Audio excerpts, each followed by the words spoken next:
Hey YouTube. Alright. How's everybody doing today? No, you get two of me in one day. Actually, that's not quite true, because I recorded this. I recorded my other one like 3 weeks ago, but didn't edit it. So, sorry about that. So you got it today. CJ here, obviously. I hope your Saturdays are going well. Mine was pretty awesome. I went to the Colorado Disability Pride Fest. Yes, I got a stage pass. I helped with that event, so that's what my shirt's about. It's pretty awesome. The Flowbots were there, Colorado band, so that's always fun. Yeah. I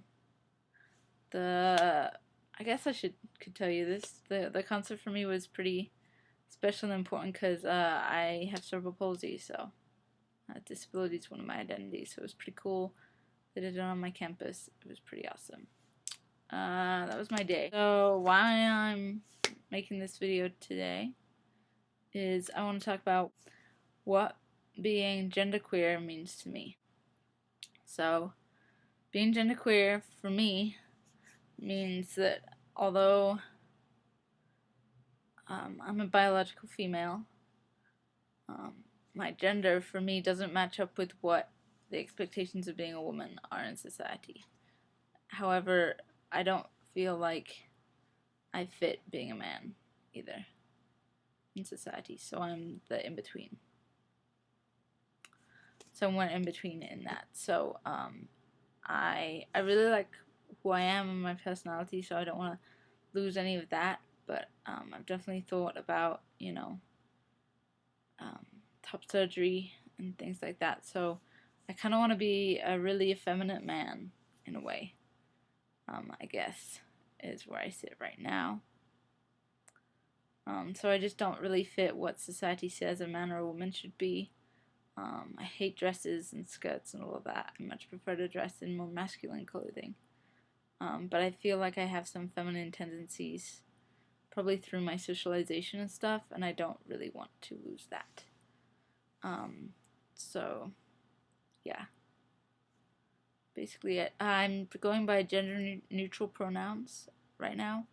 So I prefer ze or here, or they and them, as opposed to she or he, that kind of thing. I much prefer he and masculine words as opposed to feminine ones.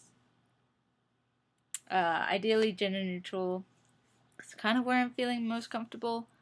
But if somebody had to pick one, I would much prefer to be passed as male than female. Yeah.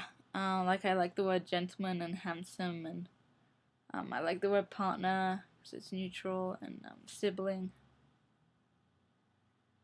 things like that, just to give people kind of a heads up as to what genderqueer means to me. But obviously genderqueer is in the umbrella of transgender, and it's really open, kind of people can make it what they want, basically. Genderqueer, so it's not one definition, so it's broad and open and on the spectrum, which is maybe why I like it, because I also identify as being queer. I'm in love with a woman, but I don't know in the future where my attraction is gonna lie. So yeah. No. So people might be like, why are you coming out now as genderqueer? Because I realized a while back, I also posted about 6 months ago on YouTube a video, and I was kind of like figuring out what life was like and things like that, and I realized that I went on a retreat last October, and I also identified on the application as genderqueer, but I wasn't out, and I was still figuring out what that meant for me. So I guess I'm coming out right now, and I'm making these videos now because it's much more strong for me. So like I said, I've started binding, so I brought a binder. You can't really see. I can tell. About a month ago or so, I started wearing that, and I kind of realized that I really liked the look of a masculine chest. So I'm definitely considering, like I said before, top surgery. So that for me was like the first big step when I realized that you know, I wasn't just dressing more masculine. I actually wanted to change things about me to be more masculine. And recently, like today, yesterday, it's kind of turned up a notch. So I brought a paca a while back when I brought the binder, but I didn't wear it at the time. It wasn't feeling comfortable when I wore it. It just felt weird and things like that. But over these past couple of days, probably like 3-4 days now, I've been wearing the paca, and I actually, it like feels really good to wear it. I can't really go into more details than that, and it just kind of feels right.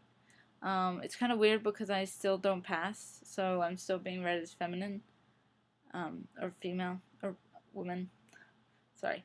Sex and gender are two different things. Look up the Genderbread person if you need to look up details on what gender is. I'll put a link to it down below. But yeah, Packer, so that's felt like good, which is kind of weird for me.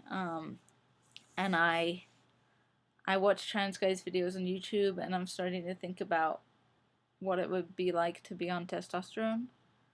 I think specifically, so knowing myself, I also want to work out more because I'm kind of getting a little bit of a tummy that I'd like to get rid of, but like the fat redistribution of T.